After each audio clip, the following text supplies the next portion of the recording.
அருட்பெருஞ்சோதி அருட்பெருஞ்சோதி தனிப்பெரும் கருணை அருட்பெருஞ்சோதி. எல்லா உயிர்களும் இன்புற்று வாழ்க, வள்ளல் மலரடி வாழ்க வாழ்க, கொல்லா வருதம் குவளை எல்லாம் ஓங்குக, நல்லோர் நினைத்த நலம் பெறுக, நன்று நினைத்த எல்லோரும் வாழ்க இசைந்து. உலக மக்களே, அறிவார்ந்த அன்பர்களே, ஆண்மநேய ஒருமைப்பாடுடைய அன்பர்களே, வல்லப்ப மனம கல்லிய திருவெட்பாவில் 3ஆம் திருமுறையில் பதிகம் 12 காட்சி அற்புதம் இரங்கல் என்ற தலைப்பில் இருக்கின்ற பாடலுடைய விளக்கங்களை பார்த்து கொண்டிருக்கிறோம். காட்சி அற்புதம் இரங்கல் மொத்தம் 10 பாடல்களை கொண்டது. ஒவ்வொரு பாடலிலும் இறைவனை எப்படி உருவகப்படுத்துகிறார் நமது இறைவன் வள்ளல் பெருமான் என்பதையும், அந்த இறைவனுடைய செயல்கள் எப்படியெல்லாம் இருக்கின்றன என்பதையும், சமயங்களும் மதங்களும் மார்க்கங்களும் சூழ்ந்திருந்த காலகட்டங்களில் நமது பிள்ளை பெருமான் அவர்கள் எப்படி தியாகராஜ பெருமானை பார்ப்பதற்காக திருவொற்றியூர் சென்றார் என்பதையும், இறைவன் காட்சி கொடுத்தது அற்புதமாக இருந்தது என்பதையும், அதன் பிறகு காட்சி கொடுத்துவிட்டு மறைந்து விடுகிறார் என்று வருந்துவதையும் ஒவ்வொரு பாடலிலும் ஒவ்வொரு விதமாக நமக்கு அள்ளியிருக்கிறார்கள். இதுவரையிலும் 8 பாடலுடைய விளக்கங்களை பார்த்திருக்கிறோம். இன்று 9வது பாடல். இந்த 9வது பாடலுடைய விளக்கத்தை பார்த்த பிறகு இந்த பாடலுக்கு ஏற்றபடி இதனுடைய விளக்கங்களை எப்படி 6ஆம் திருமுறையில் எந்தெந்த பதிகத்தில் நமது இறைவன் வள்ளற்பெருமானவர்கள் அருளியிருக்கிறார்கள் என்பதை பார்த்து கொண்டிருக்கிறோம். சமயங்களும் மதங்களும் மார்க்கங்களும் சூழ்ந்திருந்த காலகட்டங்களில் சமயத் தலைவர்கள், மதத் தலைவர்கள், மார்க்கங்களுடைய தலைவர்கள் எல்லாம் சேர்ந்து இறைவன்களை, அதாவது சைவ சமயத்தை சேர்ந்த பதத்தலைவர்களை எல்லாம் எப்படி இறைவனாக உருவகப்படுத்தினார்கள் என்பதையும், அதற்கு ஏற்றபடி ஆலயங்களை அமைத்து வழிபாட்டு முறைகளை அமைத்தார்கள் என்பதையும் நாம் படிப்படியாக பார்த்து கொண்டிருக்கிறோம். இன்று பார்க்கின்ற பாடலுடைய விளக்கத்தை பார்த்த பிறகு, சமரச சுத்த சன்மார்க்கத்தை பெற்ற பிறகு வள்ளற்பெருமானவர்கள் இறைவனுடைய அருளை எப்படி பெற்றார் என்பதையும், பிரபஞ்சத்தினுடைய உண்மையான இறைவன், ஆதியும் அந்தமில்லா தோன்றிய இறைவன் அருட்பெருஞ்சோதி ஆண்டவர் என்பதையும், அந்த இறைவனிடமிருந்து எப்படியெல்லாம் அருளை பெற்றுக்கொண்டு இறைவன் ஆனார் என்பதையும் நாம் பார்க்க போகிறோம். பாடலை நன்றாக கவனியுங்கள். 3ஆம் திருமுறை பதிகம் 12 காட்சி அற்புதம் இரங்கல். காட்சி அற்புதம் இரங்கல் என்பது வள்ளற்பெருமானவர்கள் தன்னை தலைவியாகவும் இறைவனை தலைவனாகவும் வர்ணனை செய்து, உள்ளத்தை தோழியாக வர்ணனை செய்து தோழியிடம் சொல்லுவது போல, உள்ளத்திடம் தனது மன வருத்தத்தை சொல்லுவது போல உலக மக்களுக்கு தெரிவிக்கிறார்.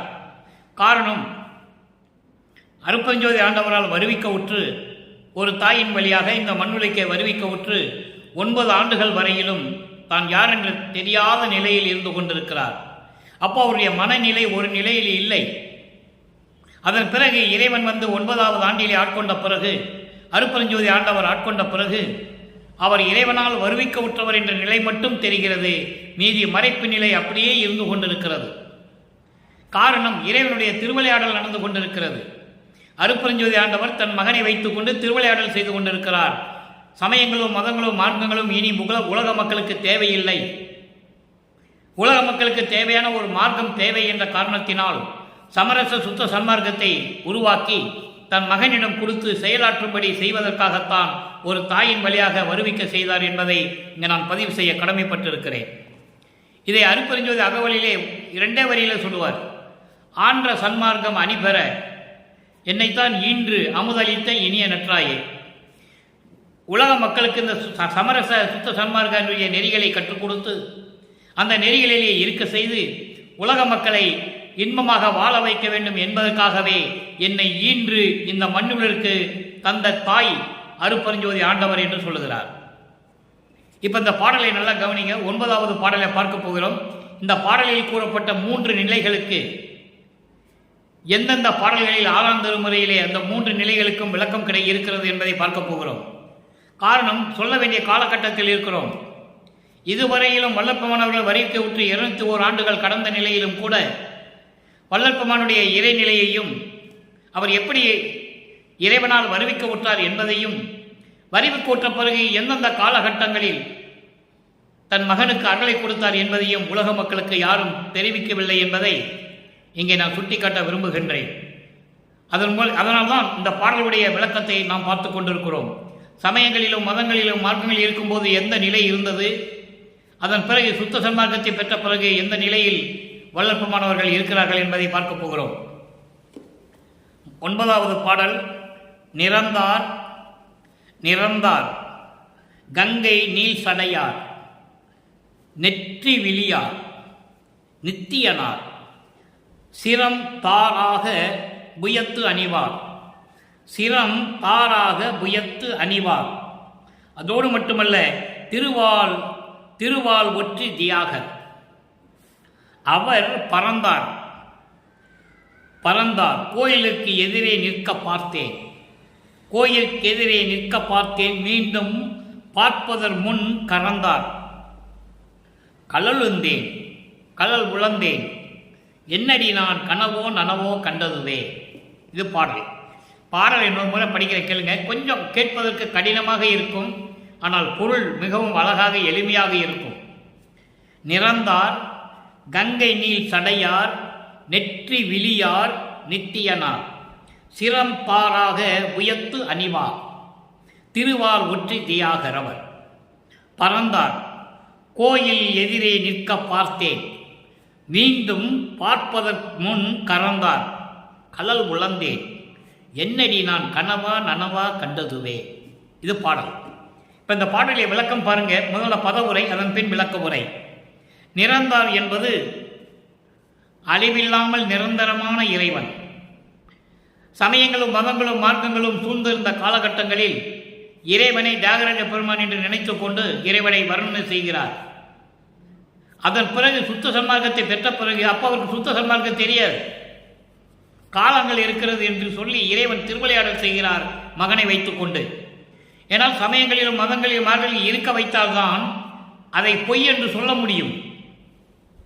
அதனால்தான் தன் மகனை அந்த சூழ்நிலையில் இருக்க வைக்கிறார் அருட்பெருஞ்சோதி ஆண்டவர்.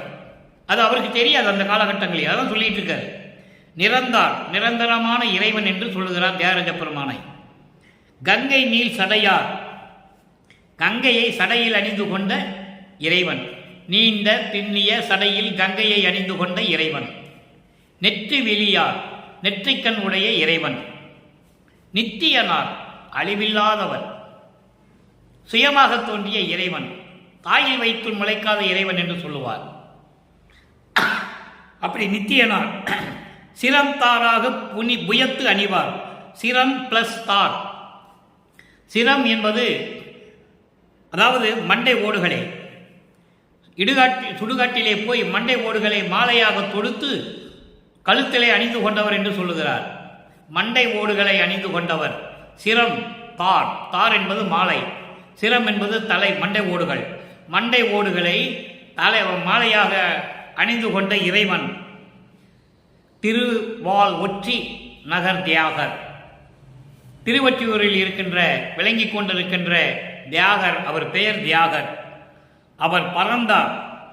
பரம் பிளஸ் தார். பரம் பிளஸ் தார் என்பது பரநிலையில் இருப்பது, பரநாத நிலையில் இருப்பது என்று சொல்லுகிறார். உயர்ந்த நிலையில் பரநாத நிலையில் இருக்கின்ற இறைவன் என்று சொல்லுகிறார். இதே இறைவனை இப்படி சொல்லுகின்றவர் சுத்த சன்மார்க்கத்தை பெற்ற பிறகு எப்படி சொல்வார்னு நீங்கள் கவனிக்கணும். அதுக்காக தான் இந்த பாடலுக்கும் அந்த பாடலுக்கும் தொடர்பு ஏற்படுத்தி கொடுத்திருக்கிறார் வல்லற்பமானவர்கள். அப்போ பறந்தார் பரநிலையில் இருக்கின்ற இறைவன். பரநிலை என்பது துரிய நிலை. பரநாதம், பரநிதிநாதம், துரிய நிலை இப்படியெல்லாம் இருக்கு. அப்படி இருக்கின்ற இறைவன் கோயிலுக்கு எதிரே நிற்க பார்த்தேன்.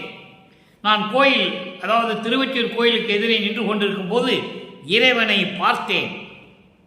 அந்த காட்சி அற்புதம். அதான் அதுக்கு தலைப்பு காட்சி அற்புதம் என்று சொல்லுகிறார். அதுக்கு பின்னால இரங்கல் என்று சொல்லுவார். தலைவி வருந்துவது. காதலனை பார்க்கிறார், காதலன் மறைந்து விடுகிறார். அப்போ தலைவியினுடைய நிலை எப்படி இருக்கும்? காதலியுடைய நிலை. காதலி எப்படி வருந்துவாள்? அந்த நிலையை உலக மக்களுக்கு தெரிவிக்கிறார். காதலனும் காதலியும், காதலி காதலனை பார்த்துவிட்டு மீண்டும் காதலனை பார்க்க முடியாவிட்டால் எப்படி மனம் வருந்துவாள்? அதே போல மனைவி கணவனை பார்த்துவிட்டு திரும்பியும் கணவனை பார்க்காவிட்டால் எப்படி மனைவி வருந்துவாள்? அந்த மனநிலையில் இருந்து கொண்டிருக்கிறார் என்பதை இந்த பாடலின் மூலம் நமக்கு தெரிவிக்கிறார்கள். நம்மளை எல்லாம் படைத்து காத்து கொண்டிருக்கின்ற அருட்பெருஞ்சோதி ஆண்டவராகிய வல்லற்பமானவர்கள். தலைவி தலைவனை பார்த்து அதன் பிறகு பார்க்க முடியவில்லை என்று வருந்துவதைத்தான் காட்சி அற்புதம் இரங்கல் என்ற தலைப்பை நமக்கு கொடுத்திருக்கிறார். அப்போ மீண்டும் பார்ப்பதற்கு முன் கறந்தார். கறந்தார் என்பது மறைந்து விட்டார். இதற்கு முன்னால் இருக்க பதிகத்திலே நாம் பார்த்திருக்கிறோம். இவர் தெருவிலே திருவிழா வீதி வரும்போது, அதாவது இறைவன் பவனி வரும்போது தெருவோரத்தில் நின்று கொண்டிருக்கிறார். அப்போ தியாகராஜ பெருமான் இவரை திரும்பி பார்க்காமல் தெருவழியாக ஓடுகிறார் என்பதையெல்லாம் நாம் பார்த்திருக்கிறோம். இப்போ காட்சி கொடுக்கிறார், மறைந்து விடுகிறார். இந்த நிலையில் இருந்து கொண்டிருக்கிறார்கள் வள்ளற்பெருமானவர்கள், பிள்ளை பெருமானவர்கள். இப்போ மறைந்து விட்டார். கழல் உழந்தேன் என்பது கண்ணீர் விட்டு நான் துன்பப்பட்டு கொண்டிருந்தேன், வருந்தினேன். இப்படி காட்சி கொடுத்துவிட்டு இறைவன் மறைந்து விடுகிறாரே என்று சொல்லி கண்ணீர் விட்டு நான் துன்பப்பட்டு கொண்டிருந்தேன், வருந்தி கொண்டிருந்தேன். என்னடி இது தோழி, நான் பார்த்தது கனவா நனவா தெரியவில்லையே. கனவா நனவா நான் கண்டதுவே, நான் பார்த்ததெல்லாம் கனவா நனவா என்று எனக்கு தெரியவில்லையே தோழி. இறைவன் காட்சி கொடுத்து மறைந்து விட்டார் என்பதை தலைவி தோழியிடம் சொல்லுவது போல, வள்ளற்பெருமானவர்கள் உள்ளத்திடம் சொல்லுவது போல உலக மக்களுக்கு தெரிவிக்கிறார். இப்போ இந்த பாடலுடைய பொருளை பார்ப்போம்.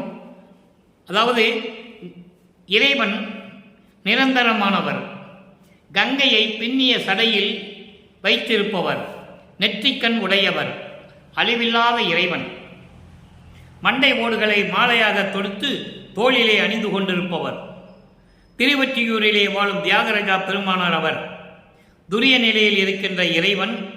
அப்படிப்பட்ட இறைவனை திருவொற்றியூர் கோயிலிலே நான் எதிரே நின்று கொண்டு பார்த்தேன். காட்சி கொடுத்தார். காட்சி அற்புதமாக இருந்தது. அது சிறிது நேரம்தான் நிலைத்தது. அதன் பின் அவர் மறைந்து விட்டார்.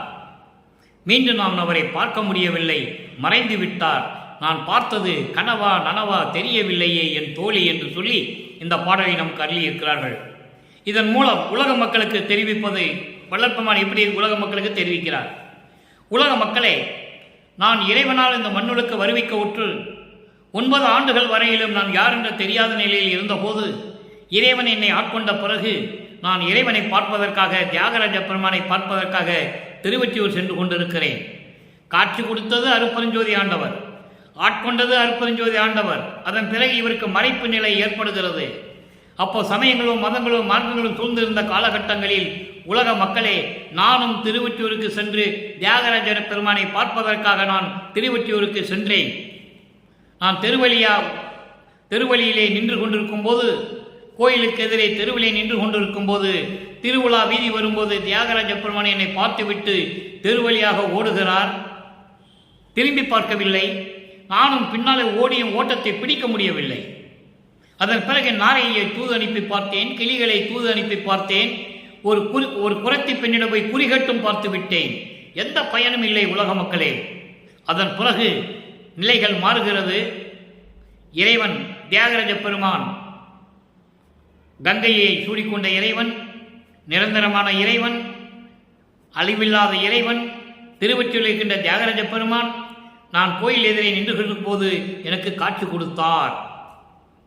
அற்புதமாக இருந்தது. நான் மனமயங்கி இருந்த நேரத்தில் மீண்டும் மறைந்து விட்டார். காட்சி கொடுத்து மறைந்து விட்டார். நான் என்ன செய்வேன் உலக மக்களே? மனம் வரிந்து கொண்டிருக்கிறேன், கண்களில் நீர் வடித்து வருந்தி கொண்டிருக்கிறேன். எனக்கு அந்த நிலையில் நான் இருந்து கொண்டிருக்கிறேன் என்று சொல்லி அந்த காலகட்டங்களில் நமது பிள்ளை பெருமானவர்கள் இருந்த நிலையை உலக மக்களுக்கு தெரிவிக்கிறார். சரி, இப்போ உலக மக்களுக்கு சொல்லியாச்சு. சமயங்களும் மதங்களும் மார்க்கங்களும் சூழ்ந்த காலகட்டத்தில் நான் இப்படிலாம் இருந்தேன்னு சொல்லியாச்சு. அதன் பிறகு சமரச சுத்த சன்மார்க்கத்தை பெற்ற பிறகு இறைவனை எப்படி பார்த்தார்? அந்த கண்கொள்ளா காட்சி எப்படி இருந்தது? இனிமேல் உலக மக்கள் துன்பப்படக்கூடாது, நான் சகித்துக் கொள்ள மாட்டேன் என்று எப்படி சொல்லுகிறார்? இறைவனிடம் அருளை பெற்றதை எப்படி பெரும் பாக்கியம் என்று சொல்லுகிறார்? உலக மக்களுக்கு எப்படி அறிவுறுத்துகிறார்? உலக மக்கள் எந்த நிலையில் இருந்து கொண்டிருக்கிறார்கள், துன்பப்பட்டு கொண்டிருக்கிறார்கள் என்று கூறுகிறார். அதன் பிறகு இதே தலைவி தோழியிடம் அனுபவ மாலையிலே எப்படி கூறுகிறார் என்பதையும் நாம் பார்க்க போகிறோம். நன்றாக கவனித்துக் கொண்டு வாருங்கள். இன்று முதலிலே இந்த 9வது பாடலிலே பார்த்த 3 நிலைகள்: கங்கையை தலையில் சூடிய இறைவன், நிரந்தரமானவர், நெற்றிக்கண் உடையவர், அழிவில்லாதவர் சொல்லிட்டாரு. மண்டை ஓடுகளை கழுத்தில் அணிந்து கொண்டவர், திருவொற்றியூரில் இருக்கின்ற இறைவன் என்று சொல்கிறார். இப்போ சுத்த சன்மார்க்கத்தை பெற்ற பிறகு இறைவன் யாருன்னு சொல்லணும்ல, நல்லா கவனிங்க. கண்கொள்ளா காட்சி பதிகம் 40 9வது பாடல். 3ஆம் திருமுறையிலே இன்று நாம் பார்த்த 9வது பாடலுக்கு 6ஆம் திருமுறையிலே 40வது பதிகத்திலே கண்கொள்ளா காட்சியிலே 9வது பாடலிலே இறைவன் எப்படிப்பட்டவன் என்று சொல்லுகிறார். தலைத்தானை, தன்னை ஒப்பார் இல்லாதானை, தானே தானானானை, தமியனேனை குழைத்தானை, என் கையில் ஓர் கொடை தந்தானை. முதல்ல இந்த 3 வரைக்கும் பதில் சொல்லுவோம், பொருள் விளக்க சொல்லுவோம். தலைத்தானை, தலைத்தானை என்பது அருள் வல்லமும் கொண்டு அருள் ஆற்றலோடு விளங்கி கொண்டிருக்கின்ற இறைவனை, அருள் ஆற்றலோடு விளங்கி கொண்டிருக்கின்ற இறைவனை, அவர்தான் அருட்பெருஞ்சோதியை. இறைவனை தன்னை ஒப்பார் இல்லாதானை, தனக்கு நிகர் யாருமே இல்லாத இறைவனை, தனக்கு தானே நிகர் உள்ள இறைவன், அவருக்கு நிகர் யாரும் கிடையாது. அதான் சொல்றாரு, தன்னை ஒப்பார் இல்லாதானை, தனக்கு நிகரில்லாத இறைவனை, தானே தானானானை, சுயமாக தோன்றிய இறைவன், தானே தானானவனை, தானாக சுயமாக தோன்றிய இறைவன், ஆதியும் அந்தமில்லா அருட்பெருஞ்சோதி என்று சொல்லுவார். அடுத்து நல்ல கவனிங்க, தமியனேனை குழைத்தானை. தமியனேன் என்பது ஏற்கனவே நான் நிறைய விளக்கம் கொடுத்திருக்கிறேன், இருந்தாலும் இன்று சுருக்கமாக சொல்லுகிறேன். தமியனேன் என்பது தனித்து விடப்பட்டவன், தனித்து விடப்பட்ட நிலையில் இருக்கின்ற ஒருவன், அதான் தமியன். அப்படி இதனுடைய விளக்கம் என்னவென்றால், விண்ணுலகத்திலே உன்னிடம் இருந்த செல்வப்பிள்ளையாகிய என்னை இந்த மண்ணுலகிற்கு ஒரு தாயின் வழியாக வருவிக்க செய்து என்னை தனியாக விட்டு சமயங்களிலும் மதங்களிலும் மார்க்கங்களில் ஈடுபட செய்து மனக்குழப்பத்தில் இருந்து கொண்டிருந்த என்னை ஆட்கொண்டு, எப்படி சொல்றாரு பாருங்க, அதான் தமியன் சொல்றாரு. அவற்றை என்னை ஆட்கொண்டு குழைத்தானே, ஆட்கொண்டு என்னை ஏற்றுக்கொண்டவனே, ஆட்கொண்டு என்னை ஏற்றுக்கொண்டவனை, என் கையில் ஓர் கொடை தந்தானே, என் கையிலே அருட்பெருஞ்சோதி என்னும் ஒரு அருள் கொடையை தந்த இறைவனே. அருட்பெருஞ்சோதியை வாங்குற, அங்க ஒண்ணுமே கிடைக்கல, காட்டி கொடுப்பாரு, மறைந்து போயிடுவார் தியாகராஜ பெருமான். அது சமயங்களிலும் மதங்களிலும் மார்க்கங்களில் சம்பந்தப்பட்ட சமய சைவ தலைவர்கள், பத தலைவர்கள், அவர்களுக்கு அந்த நிலை இல்லை. அருட்பெருஞ்சோதி தான் வந்து எல்லாம் கொடுக்கணும். அப்ப அருட்பெருஞ்சோதியை வாங்கிட்டாரு. அருள் கொடையை தந்தானை, குறை கொண்டு நின்றானை குறித்து நோக்கி, சமயங்களிலும் மதங்களிலும் மார்க்கங்களில் இருக்கும்போது ஏற்பட்ட குறைகள் குற்றங்கள் எல்லாவற்றையும் மனதில் நினைத்து எண்ணி பார்த்து என்னை அழைத்தானே. வா மகனே, அஞ்சேல் மகனே என்று சொல்லுவார். பாடலில் நிறைய இருக்கு. அஞ்சேல் மகனே என்று சொல்லி என்னை அணைத்து கட்டி அணைத்து கொஞ்சி குலாவி அருள் அமுதம் அளிக்கின்றானே. அளித்தவனை என்று சொல்லவில்லை, நல்லா கவனிக்கணும்.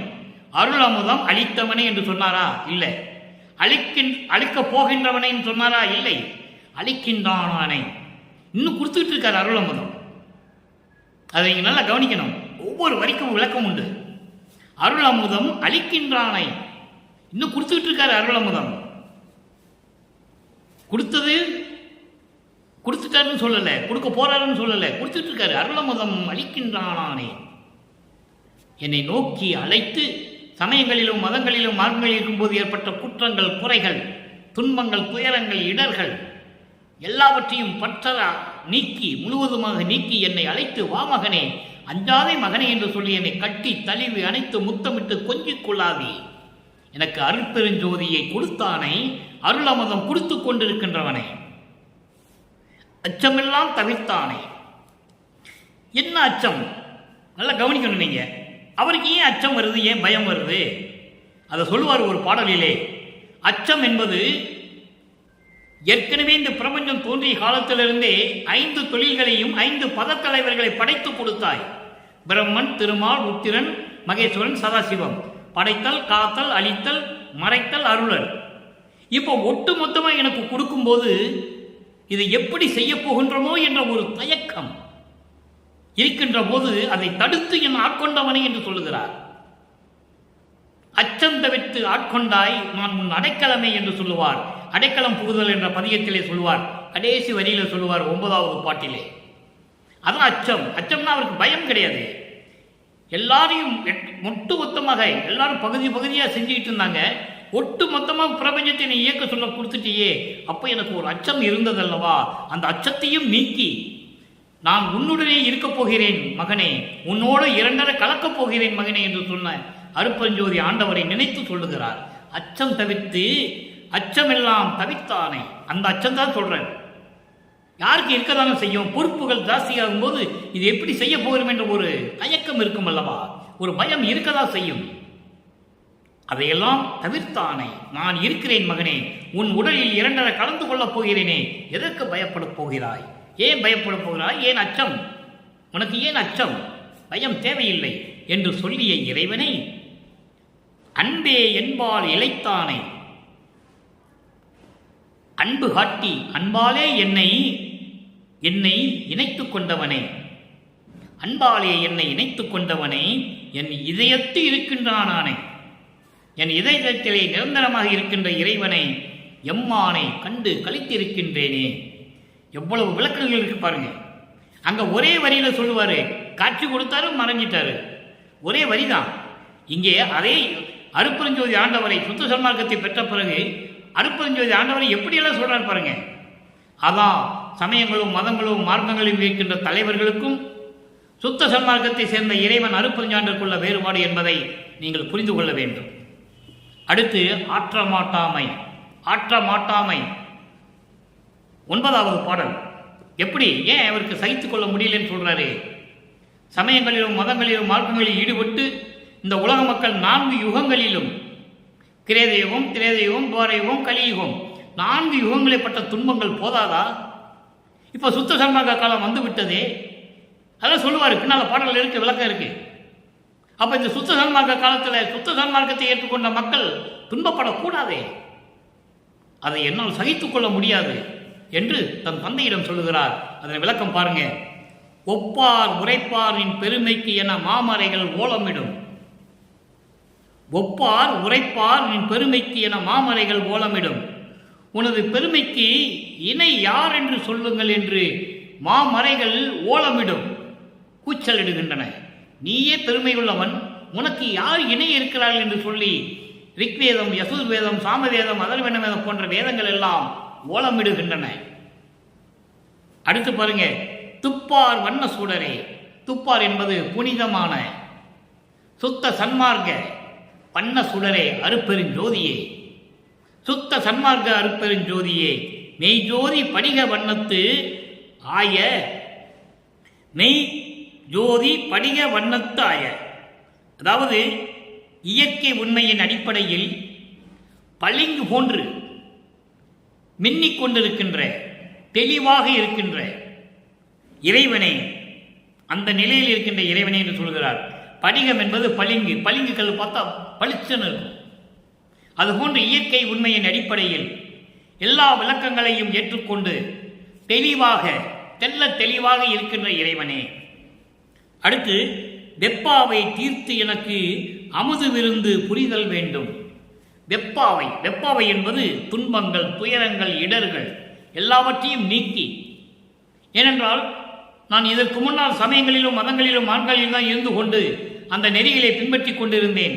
இப்போ நீ சுத்த சன்மார்க்கத்தை கொடுத்து விட்டாய். அதனால் அதனுடைய துன்பங்களையும் துயரங்களையும் எல்லாம் தீர்த்து எனக்கு அருள் அமுது விருந்து புரிதல் வேண்டும், அருள் அமுதம் கொடுக்க வேண்டும் என்று சொல்லுகிறார்.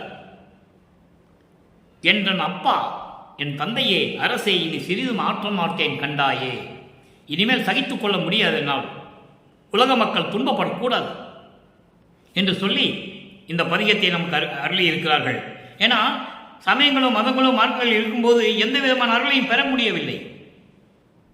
அந்த நிலையில் இருந்து கொண்டு மனம் எப்படி வருத்தப்பட்டாரோ அதன் பிறகு எல்லாத்தையும் பெற்றுக்கொண்ட பிறகும் சொல்லுகிறார், உலக மக்கள் மீது தயவையும் கருணையும் காட்டி இந்த மக்கள் துன்பப்படக்கூடாது என்று சொல்லி தந்தையிடம் கூறுகிறார். அடுத்து சிவ புண்ணிய பேரு 70வது பதிகம் 9வது பாடல். நல்லா கவனிக்கணும். ஏன் 9வது பாடல் கொடுக்கிறார் என்றால், அங்கே 3ஆம் திருமுறையிலே ஏற்பட்ட அந்த 3 நிலைகளுக்கு இங்கு விடை இருக்கிறது. இறைவன் தொடர்பு கொண்டு என்னை கூற சொல்லுகிறார், நான் கூறிக்கொண்டிருக்கிறேன். இறைவனுடைய தயவும் கருணையும் உண்டு. இப்போ பாருங்க, சிவ புண்ணிய பேரில் எப்படி சொல்றாருன்னு, வேதமே விளங்க மெய்மையே வயங்க வெம்மையே நீங்கிட விமல வாதமே வழங்க. பாருங்க, முதல்ல வேதமே விளங்க. வேதமே விளங்க என்பது வேதங்களுடைய விளக்கங்கள் இருக்கின்றன அல்லவா, அந்த விளக்கங்களுக்கும் விளக்கமாக விளங்கி கொண்டிருக்கின்ற இறைவன். வேதங்கள் சொன்ன விளக்கம் முடிவானதல்ல, அதை வேதங்களின் முடிமேல் நின்ற இறைவன் என்று சொல்லுவார்.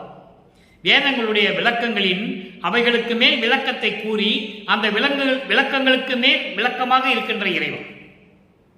அப்படிப்பட்ட வேதங்கள் விளங்க மெய்மையை வயங்க இயற்கை உண்மை விளங்க வெண்மையே நீங்கிட. வெண்மை என்பது துன்பங்கள், துயரங்கள், இடர்கள் எல்லாமே ஒட்டுமொத்தமாக சொல்றேன், எல்லாம் நீங்கிட விமல வாதமே வழங்க.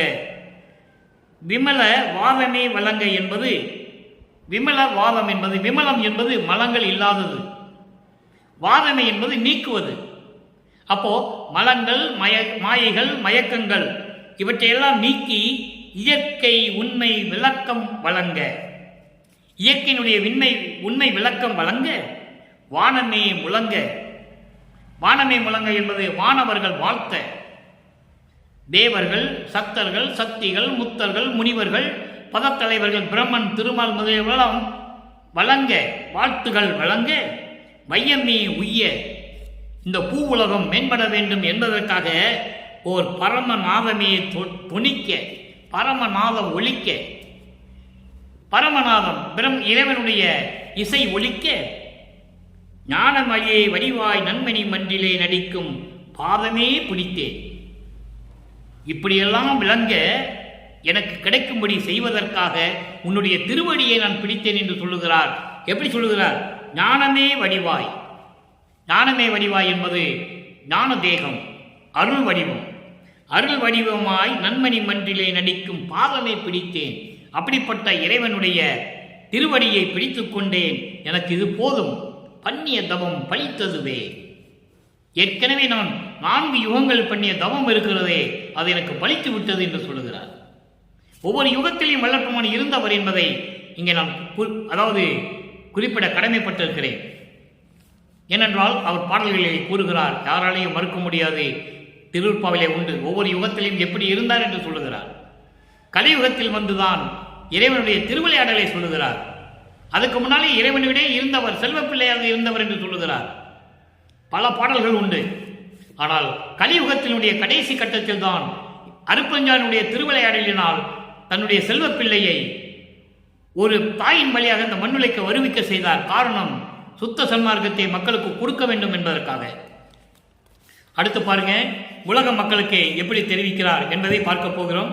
நல்லா கவனிக்கணும். நீங்க உலக மக்களுக்கு என்னென்ன சொல்றாரு, உலக மக்களுக்கு சொல்றதை நீங்க நல்லா கவனிக்கணும்.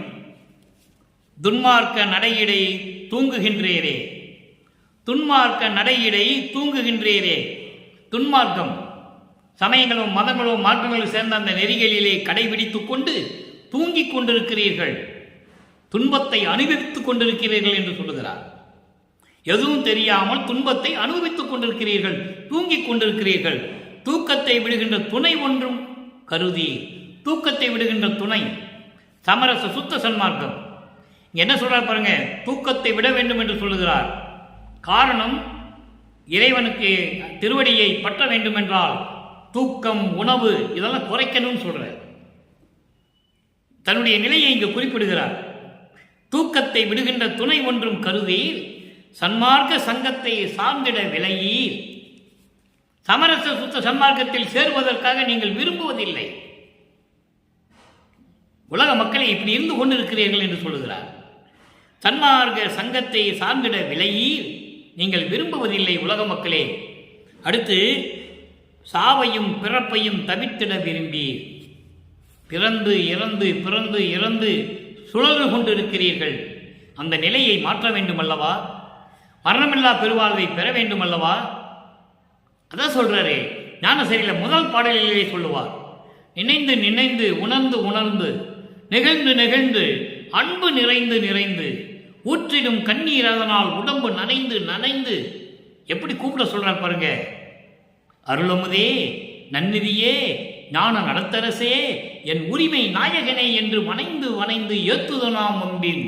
நாம் அப்படியெல்லாம் வணங்கலாம், வாருங்கள் என்று சொல்லுகிறார். சத்தியஞான சபைக்கு வாருங்கள், சுத்த சன்மார்க்கத்தை பெற்றுக்கொள்ளுங்கள். இறைவனை அப்படியெல்லாம் நம்ம வணங்குவோம். உலகீர் மரணமில்லா பெருவாழ்வில் வாழ்ந்திட கண்டீர். அதை தான் இங்கே சொல்றாரு. சாவையும் பிறப்பையும் தவிர்த்திட விரும்பீர். ஏன் விரும்பவில்லை நீங்கள் உலக மக்களே? வாருங்கள், சத்தியஞான சபைக்கு வாருங்கள். கொலையும் புலையும் தவிர்த்து விட்டு வாருங்கள். இறைவனுடைய அருளை நேராக பெற்றுக்கொள்ளலாம். மரணமில்லா பெருவாழ்வு உங்களுக்கு காத்து கொண்டிருக்கிறது என்று சொல்லுகிறார். அடுத்து பாருங்க, பன்மார்க்கம் செல்கின்றபடி இற்று உள்ளம் அடக்கி. பன்மார்க்கம் செல்லுகின்றபடி இற்று உள்ளம் அடக்கி. உள்ளம் இருக்கிறதே, மனம் இருக்கிறதே, அது ஒரு குரங்கு போன்றது. குரங்கு போல உள்ளம் மனம் தாவி தாவி சென்று கொண்டிருக்கும். அதுபோல பன்மார்க்கத்தில் இருந்து கொண்டு, பல மார்க்கத்தில் இருந்து கொண்டு நீங்கள் மனம் போனபடி உள்ளத்தை அடக்க முடியாமல் திரிந்து கொண்டிருக்கிறீர்கள் என்று சொல்லுகிறார். இற்றுனா இப்பொழுது இங்கே மண்ணுலகிலே உங்களுடைய மனம் தாவி தாவி செல்லுகின்றபடியால் பல மார்க்கங்களிலே சொல்லப்பட்ட நெறிகளை பின்பற்றி கொண்டு உங்கள் மனம் சொல்லுகின்றபடி சென்று கொண்டிருக்கிறீர்கள். மனதை அடக்குங்கள் என்று சொல்லுகிறார். சுத்த சன்மார்க்கத்துக்கு வாருங்கள், அதான் மனம் அடங்கும் என்று சொல்லுகிறார். அதுக்கடுத்து பாருங்க, பசித்தவர் தம் முகம் பார்த்து உணவு அளியி. பசித்தவருடைய முகம் பார்த்து பசி என்று வந்தால் அவர்களுக்கு உணவு அளிக்க வேண்டும். அந்த நிலையில் நீங்கள் இருக்க வேண்டும் என்று சொல்லுகிறார். அதான் பசித்தவர்களுக்கு உணவு அளிக்க வேண்டும் என்று சொல்லுகிறார். அதான் பரஜீவகாரணியம் என்று சொல்லுகிறார். பசியும் கொலையும் தவிர்த்தாலே பரஜீவகாரணியம். ஒருத்தனுடைய பசியை போக்குவது, கொலை செய்வதை, உயிர்களை கொலை செய்வதை நிறுத்துவது, இது ரெண்டு தான் பரஜீவகாரணியம். மீதெல்லாம் அபரஜீவகாரணியம். தாகம் தீக்கிறது, இச்சையை தீக்கிறது, எளிமையாக இருக்கிறது, இதெல்லாம் அபரஜீவகாரணியம் தான். அதை ஈஸியாக பண்ண முடியும், எளிமையாக பண்ண முடியும். பசியும் கொலையும் நிற்கிறது தான் பரஜீவகாரணியம் என்று சொல்லுகிறார். அதான் சொல்றாரு, பசித்தவர் தம் முகம் பார்த்து உணவு அளியே. உங்கள் முகத்தை பார்த்து உணவு கொடுக்க வேண்டும். நீங்கள் செய்வதில்லையே உலக மக்களே, பசித்தவர்களுக்கு உணவு கொடுக்க வேண்டும் என்று சொல்லுகிறார். அடுத்து பாருங்க, என் மார்க்கம் எச்சுகம் யாது நும் வாழ்க்கை. என்னுடைய மார்க்கம் எப்படி சுகப்பட்டது தெரியுமா? என்னுடைய மார்க்கம் எப்படி பேரின்பமான மார்க்கம் தெரியுமா? உலக மக்களே, நீங்கள் எந்த நிலையில் இருந்து கொண்டிருக்கிறீர்கள்? யாது நும் வாழ்க்கை, என்ன வாழ்க்கையில் இருந்து கொண்டிருக்கிறீர்கள்? என் மார்க்கத்திற்கு வாருங்கள், அதுவே சாகாத மார்க்கம், எல்லா இன்பங்களையும் தரக்கூடிய மார்க்கம் என்று சொல்லுகிறார். என் மார்க்கம் எச்சுகம், எப்படிப்பட்ட சுகம் தெரியுமா உலக மக்களே? யாதனும் வாழ்க்கை, நீங்கள் என்ன வாழ்க்கை வாழ்ந்து கொண்டிருக்கிறீர்கள்? எத்துணை கொள்கின்றீர் பித்து உலகிறே. உங்களுக்கு என்ன துணை, எது துணை என்று உங்களுக்கு தெரியவில்லையே. எந்த துணையோடு நீங்கள் வாழ்ந்து கொண்டிருக்கிறீர்கள்? எந்த பிடிமானத்தோடு வாழ்ந்து கொண்டிருக்கிறீர்கள்? பித்து உலகிறே, அறியாமல் இருக்கின்ற உலக மக்களே, சமரச சுத்த சன்மார்க்கத்துக்கு வாருங்கள். இறைவன் இருக்கின்றான், இறைவனை வழிபடுங்கள், அருப்பெருஞ்சோதியை. எவ்வளவு அருமையா சொல்றார் பாருங்க. உலக மக்களுக்கு சொல்றாரு. அதனுடைய தலைப்பு என்ன தெரியுமா? உலகிற்கு உய்வகை கூறல். இறைவனை சொல்றாரு, படைத்த இறைவன். மூணாம் மனுஷன் சொல்றதில்லை, தரகர்கள் இடைத்தரகளை சொல்றதில்லை, இறைவனை சொல்லுகிறார். காரணம் ஏன் இறைவனை சொல்லுகிறார் என்றால், மக்கள் அறியாமையில் இருந்து கொண்டிருக்கிறார்கள், அவர்களுக்கு விலக்கி சொல்ல வேண்டும். இறைவனை அவதாரம், அதாவது அவதாரம் இல்லை, இறைவனே வருவிக்க உற்றவர். அவதாரம் எடுக்கிறவன் பிறப்பு இறப்பு உண்டு. இவர் இறைவனால் இறைவனாகவே வருவிக்க உற்றவர். அருப்பஞ்சாளுடைய திருவிளையாடல் நடந்து கொண்டிருக்கிறது. கடைசியில் பாருங்க, அனுபவ மாலை ஒரு பாடலுடைய விளக்கம். அது இந்த 9வது பாடலுக்கு ஒரு பொருத்தமான ஒரு பாடல். அங்கே தலைவி தோழியிடம் சொல்லுவாள், தோழியே, நான் இறைவனை பார்த்தேன், காட்சி அற்புதமாக இருந்தது, மீண்டும் மறைந்து விட்டார், என் மனம் எப்படி வருந்துகிறது தெரியுமா என்றெல்லாம் சொல்லி இன்னைக்கு 9வது பாடலிலே நமக்கு அருளி இருக்கிறார்கள். இந்த அனுபவ மாலையில் இன்னைக்கு அந்த பாடலை பாருங்க. கண்கலந்த கணவர் தன்னை மனைவியாகவும் அருப்பெருஞ்சோதியை கணவனாகவும் வர்ணனம் செய்து, ஏனென்றால் ஏன் அதை சொல்லுகிறான் என்றால், அப்படி சொன்னால்தான் அவருடைய மனநிலை உலக மக்களுக்கு சொல்ல முடியும். ஒரு கணவன் மனைவிக்கு இருக்கின்ற நெருக்கம், ஒரு காதலிக்கும் காதலனுக்கும் இருக்கக்கூடிய ஒரு நெருக்கம், அந்த நெருக்கத்தை தான் தோழியிடம் சொல்ல முடியும். தோழியிடம் சொல்லுவது போல உலக மக்களுக்கு தெரிவிக்கிறார். அதை நம்ம பார்க்க போறோம். கண் கலந்த கணவர், கண்ணுக்கு குளிர்ச்சியான இறைவன், என் கண்ணுக்குள்ளேயே இருக்கின்ற இறைவன், என் கண்ணில் கலந்த கணவர், என்னை கை கலந்த தருணம், என்னை கைபிடித்து இருக்கின்ற அந்த நேரத்தில் கண்டறியேன் என்னையும் என் கர்ணங்கள் தன்னையும். என்னை நான் மறந்து விட்டேன், நான் யார் என்று தெரியவில்லை எனக்கு. என் கர்ணங்கள் அனைத்தையும், கர்ணங்கள் என்பது அந்த கர்ணங்கள், ஐம்பொறிகள், கண்மேந்திரியங்கள் எல்லாம் இதில் வந்துடும். மனம், சித்தம், புத்தி, அகங்காரம், கண், காது, மூக்கு, வாய், மெய், கை, கால், அபானம், குறி, இப்படியெல்லாம் நிறைய இருக்கு. இவை எல்லாவற்றையும் என் கலந்த போகமெல்லாம் சிவம் போகம் தன்னில்.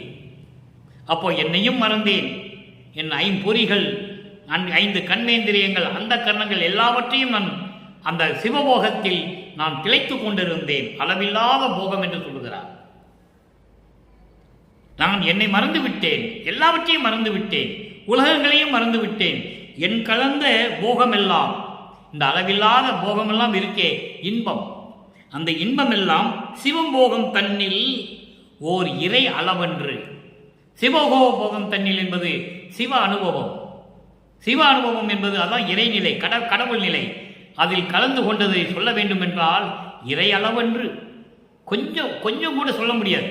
அந்த அளவுக்கு செப்பரிது என்று சொல்லுவார், சொல்ல சாலாதே என்று சொல்லுவார், செப்பரிய சாலாதே என்று சொல்லுவார். அந்த அளவுக்கு சொல்ல முடியாது.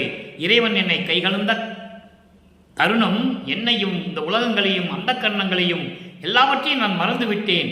அந்த சிவபோக அனுபவத்தில் நான் அது எல்லாத்தையும் மறந்து விட்டேன் என்று சொல்லுகிறார். கண்கலந்த கணவர் என்று சொல்லுகிறார். உலக மக்களுக்கு எப்படி சொல்றாருன்னா, உலக மக்களே, என் கண் கலந்த இறைவன் அருட்பெருஞ்சோதி ஆண்டவர், என் கண்ணுக்குள்ளேயே இருக்கின்ற இறைவன், என்னை ஆட்கொண்ட இறைவன், அதான் கை கலந்தார் என்று சொல்லுகிறார். பெண்ணாக சொல்லும்போது கை கலந்தது என்று சொல்லுவார். அப்போ அப்படிப்பட்ட இறைவன் என்னை ஆட்கொண்ட போது, என்னை கலந்த போது என்னையும் மறந்தேன் என்பது நாங்கள் 2 பேரும் ஒன்றாகிவிட்டோம் என்று சொல்லுவார். அற்புதமான நிலைகளெல்லாம் திருவருட்பாவிலே இருக்கிறது. இறைவனுடைய திருவிளையாடலை எப்படியெல்லாம் சொல்றார் பாருங்க.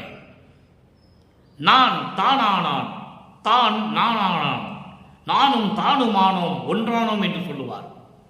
பெற்றேன் என்றும் இரவாமை, வேதம் தவிர்ந்த இறைவன் என்னை உற்றை கலந்தான், நானும் அவனை உற்றை கலந்தேன், ஒன்றானோம் என்று சொல்லுவார். அற்புதமான பாடல்கள் நம்ம எல்லா இடத்திலையும் சொல்வார். மக்களுக்கு யாரும் சொல்லவில்லை. வல்லப்பமனையுடைய இறைநிலை, அவருடைய கடவுள் நிலை, அவர்கள் அருளாற்றலை யாருமே சொல்லலை. அதான் பிரச்சனையே. சொன்னாதான் மக்களுக்கு தெரியும். திருவருட்பாவில் எல்லாம் சொல்லியிருக்கார். பிரபஞ்சத்தின் உண்மைகள், இவர் அங்கே பிரபஞ்சத்தில் இருக்கும்போது என்னென்ன நடந்ததுங்க, பிரமன் திருமாலர்களாக எப்படி விளையாண்டாங்க, அவங்களாம் இப்போ எப்படி இருக்கிறாங்க, அந்த 5 தொழில் இறைவன்கிட்ட நான் எப்படி வாங்கினேன், இப்போ நான் என்ன பண்ணிக்கிட்டு இருக்கேன், எல்லாம் சொல்கிறார்ல. அதை மக்கள்கிட்ட சொல்லணும் இல்லை. இப்பவும் பிரபஞ்சத்தை இயக்கி கொண்டிருக்கிறார் நமது இறைவன் வல்லப்பமானவர்கள் என்பதை இங்கே தெரிவித்துக் கொள்ள கடமைப்பட்டிருக்கிறேன். அடுத்து பாருங்க, அப்படி கொஞ்சம் கூட அந்த அளவில்லாத இன்பம், அந்த பேரின்பத்தை ஒரு வழியில் சொல்ல முடியாதுன்னு சொல்றேன். அதான் இறை அளவன்று. இதை நான் கொஞ்சம் கூட சொல்ல முடியாது, அவ்வளவு இருக்குது. அவ்வளவு பேரின்பமான ஒரு நிலை என்னை ஆட்கொண்ட போது என்னை மறந்தேன் என்று சொல்லுகிறார். அடுத்து, உரைக்கின்ற மறையளவு என்று அறிந்தேன். வேதங்களும் இதை சொல்லிக் கொண்டிருக்கின்றன. அதற்கு அடுத்து பாருங்க, விண் கலந்த திருவாளர் உயிர் கலந்த தருணம். விண் கலந்த திருவாளர், மின் கலந்த திருவாளர் என்பது சிவஞான வெளியிலே இருக்கின்ற இறைவன் அருட்பெருஞ்சோதி ஆண்டவர் என் உயிரில் கலந்த தருணம் இருக்கிறதே, அந்த நேரம் வினைத்துயர் தீர்ந்து அடைந்த சுகம் நினைத்தெழுந்தோறும் எல்லாம் என் உயிரோடு கலக்கும் போது, சிவஞான வெளியிலே இருக்கின்ற இறைவன் அருட்பெருஞ்சோதி ஆண்டவர் என் உயிரில் கலந்த அந்த நேரம் எப்படி இருந்தது தெரியுமா? வினைத்துயர் தீர்ந்து, என்னுடைய வினைகளுடைய துயரங்களெல்லாம் தீர்ந்து அடைந்த சுகம் இருக்கிறதே, அதை நினைக்கும் போதெல்லாம், நினைத்திடும் தோர் எல்லாம் நினைக்கும் போதெல்லாம் உள்கலந்த ஆனந்த பெரும்போகம் அப்போது உற்றது என்ன?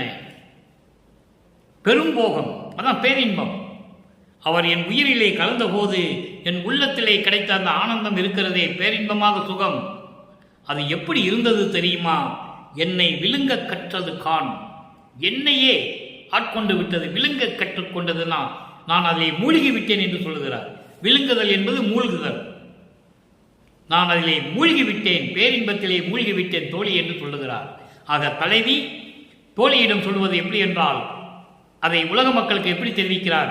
உலக மக்களே, சமரச சுத்த சன்மார்க்கத்தை பெற்ற பிறகு இறைவன், என் கண்ணிலே கலந்த இறைவன், என்னை ஆட்கொண்ட இறைவன், அவரை நினைக்கும் போது நான் என்னையே மறந்துவிட்டேன். அந்த கரணங்கள், ஐம்பொறிகள் எல்லாவற்றையும் நான் மறந்துவிட்டேன். எல்லா உலகங்களையும் நான் மறந்துவிட்டேன். நான் யார் என்று தெரியாமல் இருந்து கொண்டிருந்தேன். அந்த மயக்கத்தில், அந்த பேரின்பத்தில் இருந்து கொண்டிருந்தேன். அப்போ அந்த சிவபோகம் தன்னில் என்னை நிறுத்தியது. அதை சிறிதளவு கூட சொல்ல முடியாது, இறை அளவென்று என்று சொல்லுகிறார். அப்படி இல்லத்தில் நான் இருந்து கொண்டிருந்தேன். அதோடு மட்டுமல்ல, சிவஞான வெளியில் இருக்கின்ற, சிதம்பர வெளியில் இருக்கின்ற, வெட்ட வெளியில் இருக்கின்ற, 16வது வெளியில் இருக்கின்ற இறைவன் என் உயிரில் கலந்த தருணம், என் உள்ளத்தில் கலந்து எனக்கு கிடைத்த பேரின்பம் இருக்கிறதே, அதை என்னையே விழுங்கி விட்டது. அப்படி என்றால் நான் பேரின்ப கடலில் மூழ்கிவிட்டேன், பேர்மேட்டில் நான் மூழ்கிவிட்டேன் தோழி என்று சொல்லி உலக மக்களுக்கு தெரிவிக்கிறார். எனவே அன்பர்களே, இன்று நாம் பார்த்த பாடலுடைய பொருள் உங்களுக்கு புரிந்திருக்கும் என்று நான் கருதி விடைபெறலாம் என்றிருக்கிறேன். சமயங்களும் மதங்களும் மார்க்கங்களும் சூழ்ந்திருந்த காலகட்டங்களில் 3வது திருமுறையிலே 12வது பதியத்தில் இருக்கின்ற 9வது பாடலுக்கு, அந்த 3 நிலைகளுக்கும் சுத்த சன்மார்க்கத்தை பெற்ற பிறகு எப்படி விளக்கங்கள் கிடைத்திருக்கிறது என்பதை இறைவன் கொடுத்த விளக்கத்தை உங்களிடம் நான் விளக்கி கூறிவிட்டேன்.